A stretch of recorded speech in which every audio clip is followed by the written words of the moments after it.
इस्लामाबाद में हिंदुस्तानी स्पॉन्सर्ड और अफगान तालिबान की प्रॉक्सी फितनल ख्वारिज का खुदकश हमला। G11 कचहरी के बाहर 12 अफराद शहीद, 27 जख्मी। धमाके की जगह से खुदकश हमलावर का सर मिल गया। शहदा और जख्मियों की पिम्स अस्पताल मुंतकली। जख्मियों में 7 पुलिस एहलकार भी शामिल।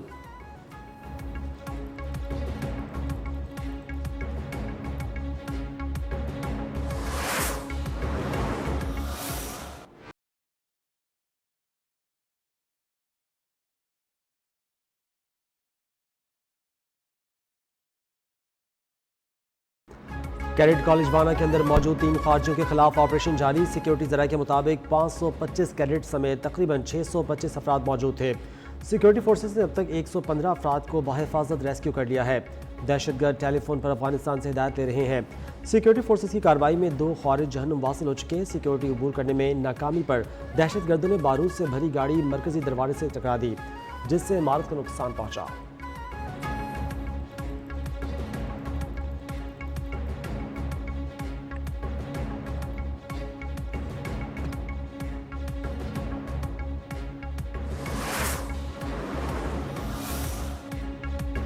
वज़ीर दाखिला मोहसिन नकवी का इस्लामाबाद में धमाके की जगह का दौरा। कहा कि खुदकश हमला और कचहरी के अंदर जाना चाहता था। नाकामी पर उसने पुलिस वैन को निशाना बनाया। अफगानिस्तान को शवाहिद दिए हैं कि खुदकश बमबार वहाँ तरबियत हासिल कर रहे हैं, लेकिन उसके बावजूद हमले होते हैं। वाना हमले में अफगानिस्तान मुलविस है, राबते वहीं से होते रहे।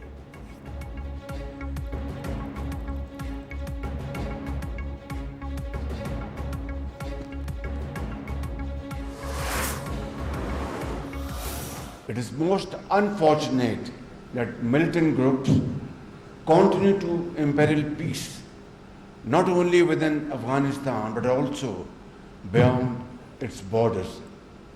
When our border posts were attacked last month from the Afghan side, our response was firm and decisive.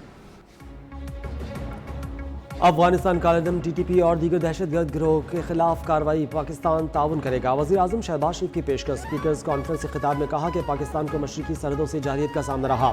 जिन्होंने हम पर हमले किया उन्हें एक नाकाबिले फरामोश सबक सिखाया।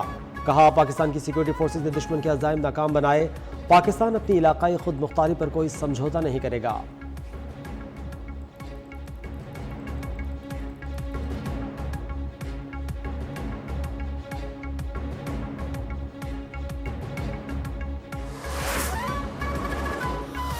इस मुल्क के अंदर अफगान जहाद लड़ने के लिए जो है आपका तालीमी निसाब जो है चेंज किया गया। ये इस्लामाइजेशन का जो एक हार था, हम शामिल थे उसमें। वो हमारा अपने दीन के लिए नहीं था, वो अमेरिका के इंटरेस्ट को प्रोटेक्ट करने के लिए। जहां 2 या 3 या 4 या 5 हजार मदरसे थे इस्लामाबाद के अंदर, इस वक्त हजारों मदरसे हैं और सारे नजायज जमीन पे बने हुए हैं। इस मुल्क में अफगान जहाद लड़ने के लिए निसाब तब्दील किया गया। ये सब कुछ इस्लाम के लिए नहीं बल्कि अमेरिका के लिए हुआ। इस्लामाबाद में मसाजिद मदारिस कब्जे की ज़मीन पर बने हुए हैं। वज़ीर दिफा ख्वाजा आसिफ का कौमी असम्बली में इज़हार ख्याल। उन्होंने कहा कि जब तक इख्तियारात मुंतकिल नहीं करेंगे जमहूरियत नहीं होगी। तवक्को है कि 28वीं तरमीम लाई जाएगी।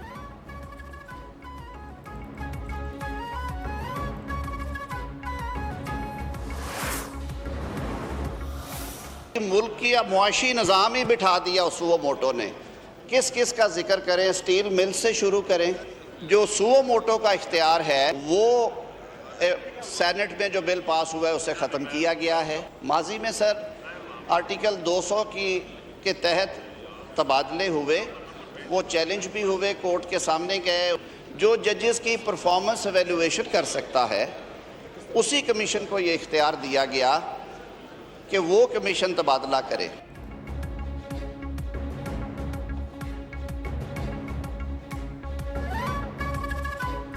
27वीं तरमीम का बिल कौमी असम्बली में पेश। वज़ीर क़ानून आज़म नज़ीर तारड़ ने कहा कि दुनिया भर में आइनी मामलात की समाअत आइनी बेंच करता है।